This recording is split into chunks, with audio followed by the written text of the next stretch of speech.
এই শোন, আমি জানি পুরা গ্রামে যতগুলো মাইয়া আছে আমগো বয়সী আমগো মতো, তার করে তুই ডেকে ডেকে নিয়ে হয় জঙ্গলে আয়না কাম করস, কারণ তোর বাপের অনেক টিয়া আছে, টিয়া পয়সা দিয়ে দিয়া চালাই দেশ। আমার কিন্তু আবার টিয়া পয়সা না হইলেও চলবো, আমার কিন্তু সময় বেশি দেওয়া লাগবে। না তে দিম না তে আমার আরে বাবা তো টিয়া তে লাগবো বাপ না, নাই। আমি তো জানি তোর বাপের টিয়ার অভাব নেই, আমার টিয়া লাগবো না, আমার একটু সময় বেশি লাগবে। পারবি তো সময় বেশি দিতে? হ্যাঁ পারমু, সময় ভিতরে পারমু। তাহলে শোন, সবারই তুই টিয়া দিয়ে কাম করস, আজকে না হয় তুই আমার ফ্রিতে কামটা করবি, কিন্তু সময়টা শুধু একটু বাড়ায় দিবি। আয় তাহলে কামটা শুরু করে দি।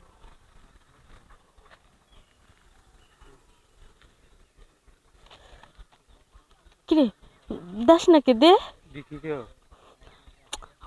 আরে কই দিছস? দেখি পারলাম না তো। পারলি না ঠিক আছে, কাপড়টি তো নষ্ট করে দিছস। হ্যাঁ, আর তুই যে পারবি না, তুই আমার নিয়েছিস কে? তুই জানিস না তোর কাজ করার আগে কিন্তু কইছিস যে আমার টিয়া লাগবো না, তুই আমার সময়টা একটু বাড়ায় দিস। তুই সময়টা তো দিবার পারলি না আমারে, দিলি তো মাথাটা নষ্ট করে। এখন আমি কারে পামু? এই জ্বালাটা আমি কারে দিয়ে মিঠামু? তাতে হ্যাঁ নাও, আমি তো তোমার এই কিছু না হারাম হাতে টিয়া বাপ দিয়া নাই। কি সব কাম হয় রে? আমি এত কিছু বুঝি না, না আমার আবার লাগবে না। আরে না আয়, আয় কইতেছি। আমি তো তোর পাশে চলছি। বাবন রে, এটা কেরা? এটা কি এটাও কইবনি কব? আমি কইতেছি ও আমার ভাড়া করে নিয়ে আইছে।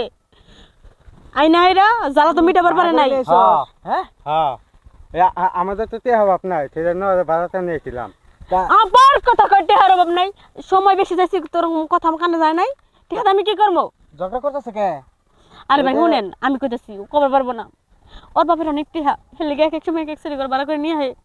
টিহা যারা টিহা বিনিময় হয় তার টিহা নিয়ে যায়, কিন্তু আমি তো কইছি আমার টিহা দুইটা কম দিস, তাতে কোনো সমস্যা নেই, কিন্তু আমার সময়টা একটু বাড়াই দিস। ও আমার সময়টাই দেয় না, তার আগে নষ্ট করে সব দেন বিদায় লাগছে।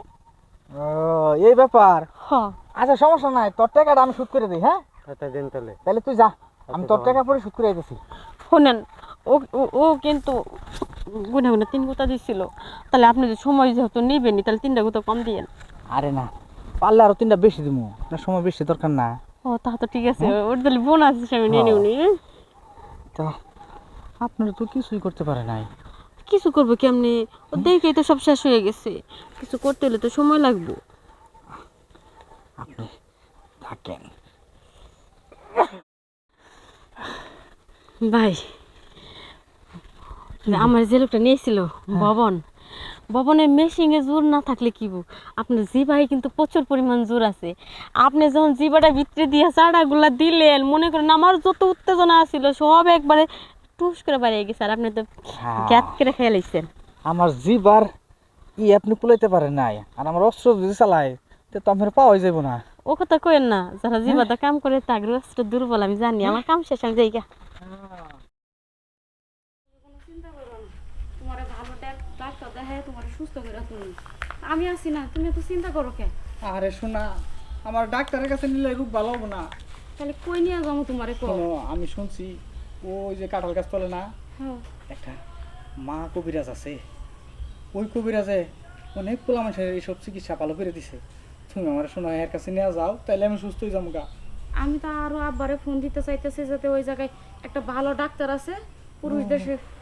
আবার কি? ওরে রে, ওই শোনা তুমি তাড়াতাড়ি নিয়ে যাও, আমি নইলে বাঁচুম না। আচ্ছা ঠিক আছে, তোমার আগে এই জায়গা থেকে দেখাই নিয়ে আসি, পরে আব্বার এসে ফোন দি মনে, দেখি এই জায়গায় কি চিকিৎসা করে। ন যাই, আমিও শুনছি ওই মা চিকিৎসা করে অনেক ভালো। ও চালু করে নিয়ে যাও। এই যে আয়সা বুঝছি। আশা করতে পারাই। এই যে বসো বসো, এনে বসো।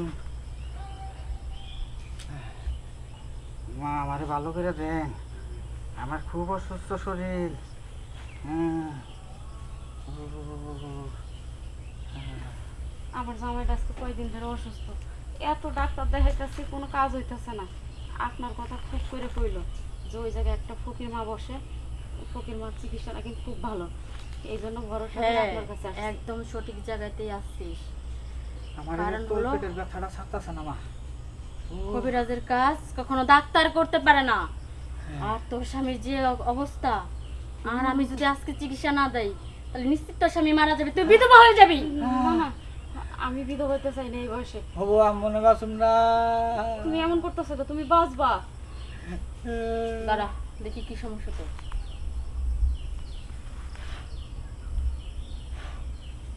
অনেক গুরুতর সমস্যা। তোর স্বামী ঠিক মতো খাইতে চায় না, ঠিক না? হ্যাঁ, ঘুমাইলে রাতে ছটফট করে, ঠিক না? এক ফুটাও ঘুমাই না তোর সাথে খারাপ ব্যবহার করে, সব সময়। কারণ তোর স্বামীর সাথে কালো জিনের আসর আছে।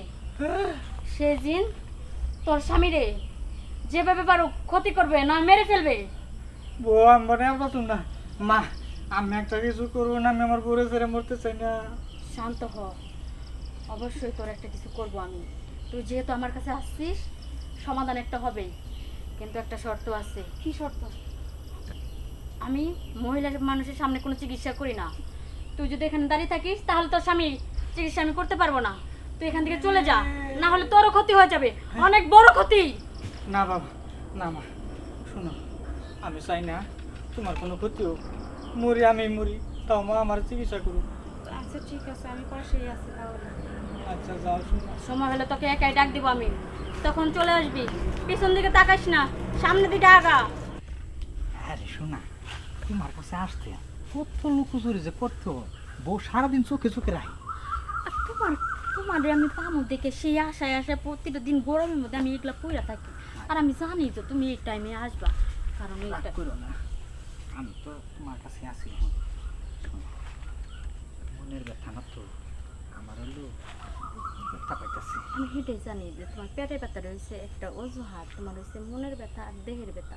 কোনো সমস্যা নাই, তোমার মনের দেহের যত ব্যথা আছে সব আজকে আমি শেষ করে দেবো। কারণ আমারও না তোমার না দেখলে মনটা কেমন যেন করে।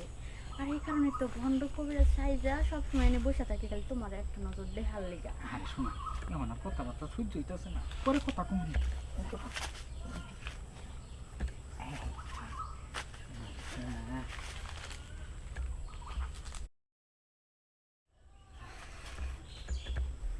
শোনা, শোনো, এরপর থেকে না আর ভণ্ড কবিরা থাকতে পারবো না। আর তাছাড়া না আমার স্বামী সংসারে থাকতে আমার ভালো লাগে না। আর তুমি তোমার এই বউটা ছাড়া দিয়ে আমার তোমার করে নিয়ে আসো। আরে সারা তো কত চেষ্টা করতেছি, এই শালি যে কি পাইছে আমার ভিতরে যাইতেই চায় না। কারণ তুমি যে সবসময় সুখ শান্তি বেশি দাও। শোনো, আজকের পর থেকে তুমি তোমার বউরে যদি সুখ শান্তি বেশি দাও, তাহলে কিন্তু আমি তোমার কাছে রাগ করবো না, অভিমান করে চলে যাবো। শোনো, আজকের পর থেকে আমার বউরে সুখ শান্তি কম দিন, তাই এলকে যাবো গা। আর যত সুখ আছে সব তোমারে দেবো। আচ্ছা ঠিক আছে। কাম করি কি? বউ তো বাইরে দাঁড়াই রয়েছে, আজকের মতো যাই, আবার আসবো। আচ্ছা ঠিক আছে। আর আমি ওই যে বন্ধ করে রাস্তা যা থাকতে পারবো না, কে দেখলি তো বুঝে যাই, বুঝছি। আমি বাড়িতে যাই রান্না বান্না করি যা। রাতে একবার দেখা করো, তোমার লেগে সুন্দর করে গরু মাংস রান্না করো নি। গরুর মাংস রান্না খাবা? হ্যাঁ। তাহলে শোনো, ভালো করে কষাইবা, রাত্রে এসে গরুর মাংস খামো, মন ধরে তোমার সুখ দিয়ে যাবো। আচ্ছা ঠিক আছে, এখন তো যাই। আচ্ছা আচ্ছা। হাই রে হাই, বউরের লোক শুরু দিয়া এই ভাবির কাছে আইলে যে কি সুখ পাই। এই বউ যদি আমার সুখ দিতে পারতো তাহলে কি আমার ভাবির কাছে লাগতো?